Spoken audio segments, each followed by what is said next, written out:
The alien universe gave us the perfect organism, a flawless killing machine. So what happens when a new nightmare shows up and picks a fight with it? Today we're breaking down the most bizarre brawl in sci-fi history. And trust me, there's a lot more going on here than you think. A new nightmare in town.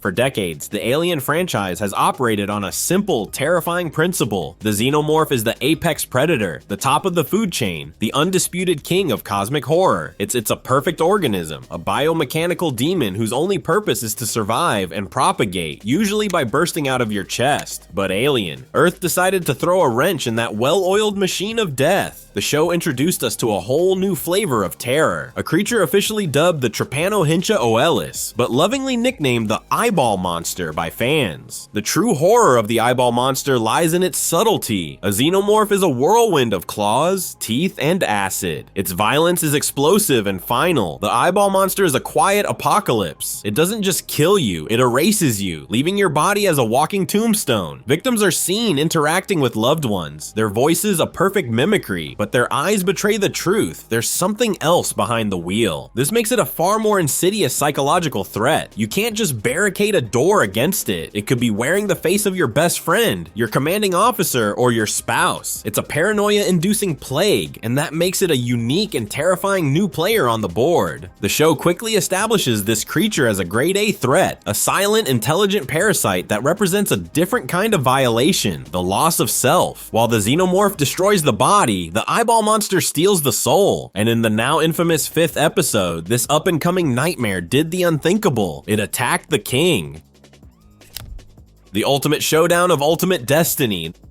The scene is pure chaotic poetry. A survivor is fleeing down a corridor, a massive Xenomorph hot on their heels, ready to turn them into a human incubator. It's a classic Alien moment we've seen a dozen times. But then, from out of nowhere, the Eyeball Monster launches itself through the air and latches onto the Xenomorph's head. For a moment, two of the universe's most horrifying creations are locked in a grotesque embrace. A battle of abominations that left fans' jaws on the floor. The immediate question that echoed across the internet was why? What could possibly motivate this new creature to pick a fight with the most dangerous thing in the galaxy? It felt random, like a scene straight out of a fever dream. Was it a territorial dispute, an act of self-preservation, or something far stranger? The show deliberately leaves it ambiguous, but by piecing together the clues, we can unravel the chilling logic behind this monster-on-monster violence. It wasn't a random act, it was a declaration of war. Theory 1, the apex predator's gambit. The most straightforward explanation is also the most primal. This was a turf war. The Xenomorph and the Eyeball Monster, despite their different methods, are ultimately competing for the same resource, living hosts. The Xenomorph uses a body as a temporary incubator, a one-and-done deal that ends with a chestburster and a corpse. The Eyeball Monster, on the other hand, plays the long game. It keeps the host's body alive, using it as a puppet or a vehicle to spread itself. It's the difference between a predator that eats its kill on the spot and one that takes it back to its lair. From this perspective, the Xenomorph is a direct threat to the Eyeball Monster's survival. Every human a Xenomorph impregnates is one less potential host for the parasite. They don't just kill their prey, they render the resources unusable for anyone else. So when the Eyeball Monster saw the Xenomorph hunting a human, it might have been acting on a deeply ingrained ancient instinct to eliminate the competition.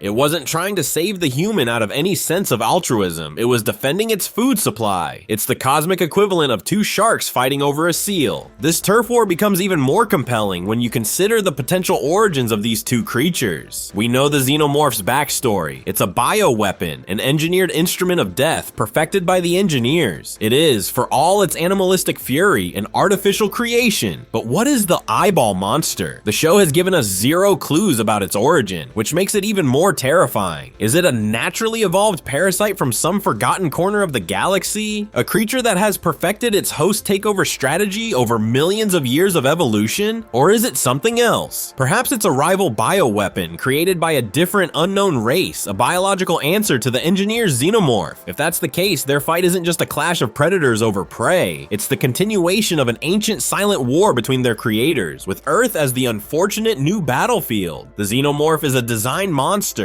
The eyeball parasite might just be a natural one, and it's hard to say which is worse.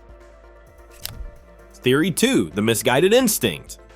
Another compelling theory is that the eyeball monster simply didn't know what it was messing with. Its entire biological imperative is to find a host, burrow into its nervous system, and take control. To the parasite, everything with a pulse is just a potential meat puppet waiting to be piloted. When it saw the Xenomorph, it might not have seen a rival predator. It might have seen the ultimate prize. Imagine the power it could wield by hijacking an 8-foot-tall, acid-blooded killing machine. It would be like upgrading from a sedan to a tank. The problem, of course, is that a xenomorph isn't wired like a human or an animal. Its biology is a biomechanical nightmare, far more resilient and alien than anything the parasite has likely encountered before. The attack could have been a fatal miscalculation, a case of a parasite's ambition outweighing its common sense. It was pure instinctual opportunism, an attempt to hijack the biggest, baddest creature in the room without realizing that this particular creature was basically unhijackable. It's like a mosquito trying to bite a statue, a bold move, but ultimately a pointless one. Theory 3, the unlikely guardian. This is where things get really weird. What if the eyeball monster isn't just a mindless parasite? Throughout the episode, the creature displays a disturbing level of intelligence. It's seen tracking the movements of scientists, banging on its glass container to create distractions, and choosing its moments to act with a creepy sense of timing. This isn't just a leech, it's a creature that thinks, and if it thinks, it might be capable of long-term strategy. But let's not get too comfortable with the idea of a guardian. This protection comes with a chilling long-term price. If the eyeball monster is farming humanity, then what exactly is the harvest? The show implies that the parasite needs living hosts to propagate, but it never clarifies the endgame. Does it eventually consume the host entirely? Does it use humanity as a stepping stone to build something larger, a hive consciousness or a new form of life? Its protection is purely self-serving, making us less like a protected species and more like a carefully managed natural resource, like timber or oil. It will keep the forest safe from fires, but only because it plans to cut down all the trees itself. It's cold, hard, survival logic. The eyeball monster needs a steady supply of human hosts to survive. The xenomorph, with its habit of wiping out entire colonies, is an existential threat to that supply. If the xenomorphs kill all the humans, the parasite has nothing left to inhabit. From this viewpoint, the attack was a calculated act of self-preservation. The eyeball monster is like a twisted farmer guarding its livestock. It doesn't care about the sheep, but it will violently defend them from wolves because it needs them for its own purposes. This puts the creature in a bizarre, morally gray area. It's not our friend, but it might be an unwilling and deeply terrifying ally in the war against the xenomorphs. Its attack wasn't about saving a life, it was about protecting an asset. The evidence of a thinking monster.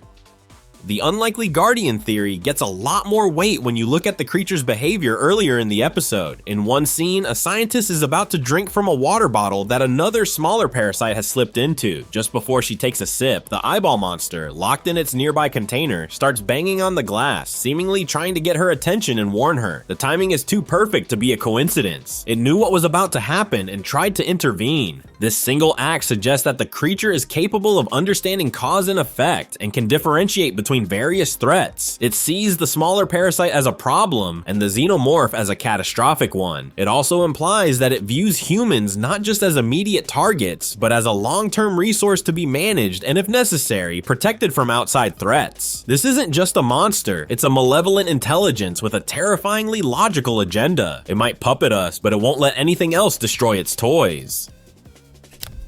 A new cosmic order. Thematically, this clash of titans does something brilliant for the alien universe. It complicates the ecosystem. For 40 years, the xenomorph has been the alpha and the omega of cosmic horror. But this scene suggests that the universe is far more complex and dangerous than we ever imagined. It's not just about one perfect organism, it's about a whole ecosystem of horrors, each with its own survival strategy, and some of them are enemies. The xenomorph is like nature's shark, sleek, silent, and ruthlessly efficient. The eyeball monster is more like a crocodile, an ancient patient predator that relies on ambush and control. By pitting them against each other, Alien, Earth establishes a new balance of power. It suggests that humanity is no longer just caught in a war between ourselves and the xenomorphs. We are now caught in the middle of a war between two rival nightmares, each fighting to claim Earth as its own hunting ground. And in a strange, twisted way, that might be the only sliver of hope we have left. The enemy of our enemy is well, still our enemy, but at least they're busy fighting each other. It's a complex web of competing monsters where alliances are impossible, and survival depends on understanding the grim cosmic food chain. The attack wasn't just a random fight, it was the first shot fired in a war for the title of Earth's apex predator, and humanity is just the prize.